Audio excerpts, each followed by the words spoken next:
सभी पत्रकार बंधुओं को नमस्कार।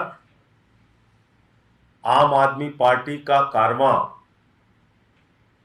दिल्ली के मुख्यमंत्री अरविंद केजरीवाल जी के नेतृत्व में पूरे देश में बढ़ रहा है और हिंदुस्तान का सबसे बड़ा सूबा, सबसे बड़ा राज्य उत्तर प्रदेश, वहां जब भी आम आदमी पार्टी चुनाव लड़ती थी हमें कोई बहुत ज्यादा समर्थन जनता का नहीं मिल पाता था। लेकिन इस बार जो नगर निकाय का चुनाव का नतीजा आया है वो बहुत ही उत्साहजनक, अच्छा और एक शानदार एंट्री उत्तर प्रदेश में आम आदमी पार्टी की हुई है। लोगों ने बदलाव की राजनीति के लिए वोट देने का श्री गणेश किया है। लोगों ने झाड़ू चलाई इस बार और पूरे चुनाव में हमने काम की बात की, दिल्ली के मॉडल की चर्चा की, अरविंद केजरीवाल जी के शिक्षा, स्वास्थ्य, बिजली, पानी, तीर्थ यात्रा, ये सारे मुद्दों की चर्चा की। भगवंत मान जी की सरकार ने पंजाब में जो काम किया है उसकी चर्चा की। कोई सांप्रदायिकता नहीं, कोई नफरत नहीं, कोई जाति धर्म की राजनीति नहीं, सिर्फ काम की राजनीति। नगर पालिका को हम कैसे बेहतर कर सकते हैं, अच्छा कर सकते हैं, उसके बारे में बातचीत। और इसके कारण से उत्तर प्रदेश में नगर पालिकाओं की क्या ताकत होती है आप लोग अच्छी तरीके से समझ सकते हैं। वहां कोई पार्षद या सभासद के जरिए नगर पालिका के चेयरमैन नहीं चुने जाते, डायरेक्ट चुने जाते हैं। और इसलिए यह चुनाव बहुत महत्वपूर्ण होता है कि जनता के द्वारा चेयरमैन का चुनाव होता है। रामपुर जो लगभग 3.5 से 4 लाख की नगर पालिका परिषद है, वहां पर आम आदमी पार्टी की प्रत्याशी सना मामून जीती हैं और 12,000 वोटों से चुनाव जीती। उसी रामपुर में एक सीट है केमरी, वहां से रफत जहां चुनाव जीती, 6,000 वोटों से चुनाव जीती। कौशांबी जो केशव प्रसाद मौर्य उप मुख्यमंत्री जी का क्षेत्र है, वहां पर अनूप सिंह पटेल चुनाव जीते सरायकील से। अलीगढ़ में खैर, वहां पर लगभग 2,000 वोटों से अधिक वोटों से हमारे नगर पालिका परिषद के चेयरमैन जीते, संजय शर्मा जी। बरसाना विजय सिंह महिला प्रत्याशी हैं, वो वहां से चुनाव जीती। मथुरा के अंदर बिजनौर सिवहारा नगर पालिका परिषद है, वहां से फैसल वासी जी जीते चेयरमैन का चुनाव नगर पालिका परिषद में। मुजफ्फरनगर शाहपुर की सीट है, वहां हाजी अकरम कुरैशी चुनाव जीते। जोया अमरोहा की सीट है, वहां पर आम आदमी पार्टी चेयरमैन का चुनाव जीती। मुरादाबाद में पाकबाड़ा, वहां पर आम आदमी पार्टी हाजी याकूब वहां से चुनाव जीते। तो इस तरीके से बहुत सारी सीटों पे चेयरमैन के चुनाव हम लोग जीते। और एक हमारी समर्थित उम्मीदवार थी मुगल सराय में सोनू किन्नर, वो चुनाव जीती। हमारे कई नगर पंचायतों में समर्थित उम्मीदवार चेयरमैन का चुनाव जीते। तो उत्तर प्रदेश, और हमने 100 का आंकड़ा छुआ सभासदों और पार्षदों के चुनाव में। तो उत्तर प्रदेश में इतनी बड़ी संख्या में चेयरमैन और सभासद के चुनाव जीतना, झाड़ू के सिंबल पर जीतना, यह इस बात को दर्शाता है कि अरविंद केजरीवाल जी की नीतियों पर, उनके कार्यक्रमों पर, उनके जो वादे और गारंटी है उसके ऊपर उत्तर प्रदेश की जनता ने मोहर लगाने की शुरुआत की है इस चुनाव के अंदर। अब आम आदमी पार्टी और मजबूती से अपना संगठन विस्तार करेगी और कई पार्टियों को हमने पीछे छोड़ा इस चुनाव में। राष्ट्रीय पार्टी 125 साल पुरानी पार्टी है, कांग्रेस पार्टी, उससे ज्यादा वोट मिले, उससे ज्यादा सीटें आई। और उत्तर प्रदेश के अंदर एक बात की चर्चा शुरू हुई कि अब सिर्फ जाति और धर्म की राजनीति नहीं, अब सिर्फ बांटने की राजनीति नहीं, नफरत की राजनीति नहीं, बल्कि काम की राजनीति होगी। मैं उत्तर प्रदेश की जनता को इस बदलाव की शुरुआत के लिए अरविंद केजरीवाल जी की ओर से, आम आदमी पार्टी के एक एक कार्यकर्ता की ओर से हृदय से बधाई देना चाहता हूं। क्योंकि हमसे एक ही सवाल पूछा जाता था कि भाई आप उत्तर प्रदेश में चुनाव क्यों लड़ते हैं, आपको लोग वोट तो देते नहीं।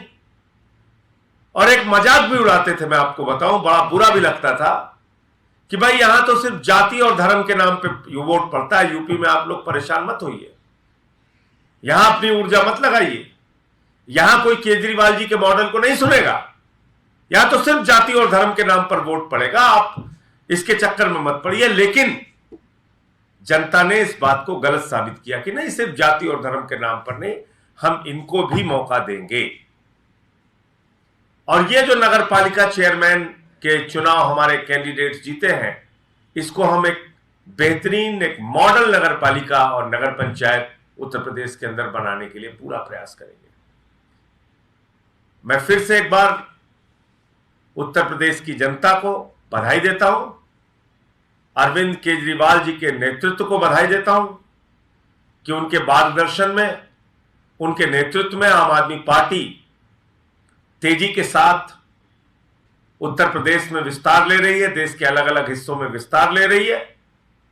और जल्द ही समय तय हो जाएगा। कल केजरीवाल जी ने मुझे और उत्तर प्रदेश के सभी कार्यकर्ताओं को, जीते हुए प्रत्याशियों को बधाई दी। भगवंत मान जी ने कल बधाई दी सबको, सारे कार्यकर्ताओं को, साथियों को। अब रुकना नहीं है, मेहनत करना है, जनता के लिए काम करना है, काम के राजनीति को सच करके दिखाना है कि नहीं, काम के नाम पे भी राजनीति हो सकती है। और उत्तर प्रदेश की जो सभी इकाइयां हैं पार्टी की, उनको आने वाले दिनों में सक्रिय करके, और जो ये चुनाव परिणाम आया है इसमें सभासद और चेयरमैन जो हमारे जीते हैं, इसके लिए दिल्ली के मुख्यमंत्री जी से आज चर्चा हुई, बातचीत हुई। शीघ्र ही एक कार्यक्रम उत्तर प्रदेश में आयोजित करके उत्तर प्रदेश की जनता का आभार, उत्तर प्रदेश की जनता को धन्यवाद और जीते हुए प्रत्याशियों को बधाई देने के लिए मुख्यमंत्री अरविंद केजरीवाल जी उत्तर प्रदेश का दौरा करेंगे। जैसे ही इसका समय निर्धारित होगा, वो आपको उसकी सूचना दे दी जाएगी।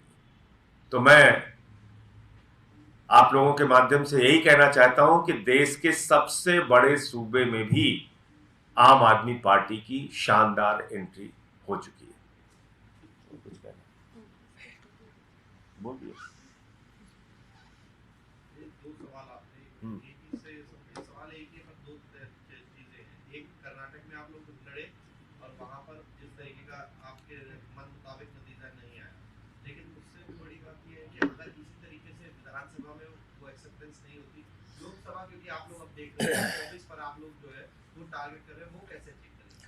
देखिए, कर्नाटक के चुनाव को, विधानसभा चुनाव को आप देखिए, उत्तर प्रदेश के भी विधानसभा चुनाव को आप देखिए, जहां सीधी लड़ाई हो जाती है, वहां फिर दूसरी पार्टियों के लिए संभावनाएं कम हो जाती है। जैसे यूपी के विधानसभा चुनाव में आम आदमी पार्टी को 2 सीटों पे एक जगह 26,000 वोट, एक जगह 25,000 वोट, बाकी एक जगह 9,000 वोट, एक जगह 7,000 वोट, ऐसे ही वोट मिले।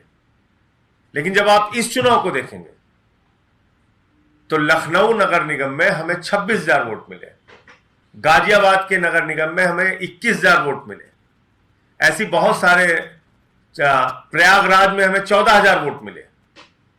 तो ऐसी बहुत सारी नगर निगम की जो सीटें हम हारे भी हैं, वहां भी हमको 2,500, 3,000 वोट मिले हैं, और भी ज्यादा वोट मिले हैं।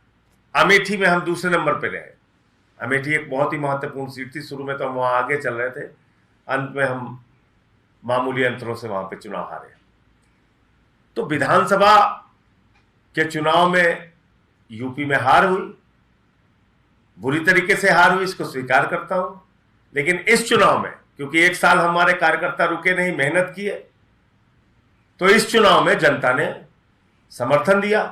अब आगे के चुनाव में समर्थन और बढ़ेगा और अच्छा प्रदर्शन हमारा रहेगा। इसलिए भी कर्नाटक के जो चुनाव परिणाम आए हैं वो 2 पार्टियों के बीच में चुनाव हुआ, हमें निश्चित रूप से हमारे लिए अच्छा परिणाम नहीं आया, लेकिन इससे निराश होने की आवश्यकता नहीं है। हमारे कार्यकर्ता लोगों के बीच में रहेंगे, काम करते रहेंगे, केजरीवाल जी की नीतियों को लोगों तक पहुंचाते रहेंगे, तो निश्चित रूप से आने वाले दिनों में अच्छे परिणाम आएंगे। अब आपको जो सवाल आपने पूछा था 24 का, 2024 में बहुत सारी चीजें मायने करेंगी। अभी उसके पहले 3 राज्यों का चुनाव होना है, छत्तीसगढ़, मध्य प्रदेश और राजस्थान। उन चुनाव के परिणाम भी उस आने वाले लोकसभा के चुनाव पे असर डालेंगे। इसके अलावा गठबंधन से लड़ेगी पार्टियां या अकेले अकेले लड़ेंगी, इस फैसले पर भी और इस बात पे भी बहुत सारी चीजें निर्भर करेंगी। और तीसरी और सबसे महत्वपूर्ण बात कि जो मुद्दे हैं देश के सामने, बेरोजगारी का सवाल, किसानी का सवाल, महंगाई का सवाल, अग्निवीर योजना का सवाल, अडानी के घोटाले का सवाल, अगर इन सवालों को हम जनता के बीच में पहुंचाने में कामयाब हुए तो मैं आपको दावे के साथ कह सकता हूं कि अगर मुद्दों के आधार पर वोट पड़ेगा तो मोदी कहीं नहीं टिकेगा। ये बिल्कुल आप मान के चलिए। चेहरा आप लोग लेके चल रहे हैं, देखिए, अभी हम लोग सिर्फ अपना फोकस अपने संगठन निर्माण पे कर रहे हैं और पार्टी का विस्तार कैसे अलग अलग राज्यों में हो सकता है, कैसे मजबूती से हम चुनाव में जा सकते हैं, अभी हमारा पूरा फोकस इसके ऊपर है। 2024 के लिए जब कोई एक व्यापक रणनीति बनेगी तो जरूर आपको जानकारी देंगे। सर, कर्नाटक से जुड़े हुए 2 सवाल हैं, लगभग ऐसे ही हैं। एक तो ये है कि सर, जैसे कर्नाटक में जो कांग्रेस को जीत मिली है, तो उसको देखते हुए क्या आप लोगों को लगता है, क्योंकि अभी तक आम आदमी पार्टी को कांग्रेस का विकल्प माना जाता रहा है, तो कहीं आपको लगता है कि ये एक बड़ा चैलेंज आपके लिए रहेगा? देखिए, ऐसा है कि हमसे समय समय पे अलग अलग सवाल किए जाते हैं। जब गुजरात का परिणाम आता है तो लोग कहते हैं बीजेपी जीत गई, आप चुनाव नहीं लड़े होते तो यहां तो कांग्रेस जीत जाती। अभी कर्नाटका का चुनाव लड़ रहे थे तो हमसे लोगों ने कहा कि भाई आप चुनाव लड़ रहे हैं तो इससे तो बीजेपी को फायदा होगा, तो फिर वहां कांग्रेस कैसे जीत गई, 136 सीटें लेके आई। एमसीडी में भारतीय जनता पार्टी बैठी हुई थी, एमसीडी में हम लड़े तो 15 साल से बीजेपी का शासन हमने खत्म किया। पंजाब में हम लड़े, 92 सीटें हमारी आई, 2 सीटें बीजेपी की आई। तो बीजेपी को 3 बार हमने दिल्ली में हराया, बीजेपी को हमने पंजाब के अंदर हराया ही नहीं बल्कि 2 सीट पे पहुंचा दिया और 73 सीटों पे उनकी जमानत जब्त की। बीजेपी को देश भर में आम आदमी पार्टी के द्वारा एक एक कार्यकर्ता और हमारे नेतृत्वकर्ता अरविंद केजरीवाल जी के अंदर पूरी क्षमता है उनको हराने की। उनकी नीतियों को हम सामने रख के हराते हैं उनको चुनाव। कर्नाटक का जो चुनाव परिणाम आया है, मैंने आपको कहा 40% कमीशन की सरकार वहां चल रही थी। ये बात कर्नाटक के बच्चे बच्चे के मन में बस गई थी और क्योंकि विकल्प के रूप में लोगों को वहां कांग्रेस दिखी, उन्होंने कांग्रेस को वोट किया। लेकिन एक बात और समझनी पड़ेगी आदरणीय प्रधानमंत्री जी को कि नफरतों की राजनीति, विपक्ष का गला घोटने की राजनीति, फर्जी मुद्दों पर चुनाव लड़ने की राजनीति का काल अब खत्म हो रहा है। आप महंगाई पे बात नहीं करेंगे, बेरोजगारी पे बात नहीं करेंगे, पक्के मकान देने पे बात नहीं करेंगे, अडानी के घोटाले पे बात नहीं करेंगे, जेपीसी पे बात नहीं करेंगे, किसानों पे बात नहीं करेंगे, अग्निवीर पे बात नहीं करेंगे और पूरे चुनाव को आप नॉन इश्यू पे लड़ना चाहेंगे, गैर मुद्दों को मुद्दा बनाने की कोशिश करेंगे।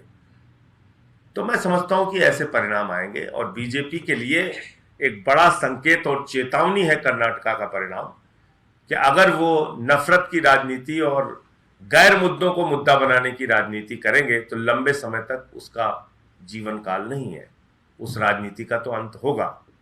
और मैं समझता हूं कि 24 में भी हम लोग ये इस चीज का प्रयास करेंगे कि जनता के जो बुनियादी मुद्दे हैं वो राजनीति का मुद्दा बने।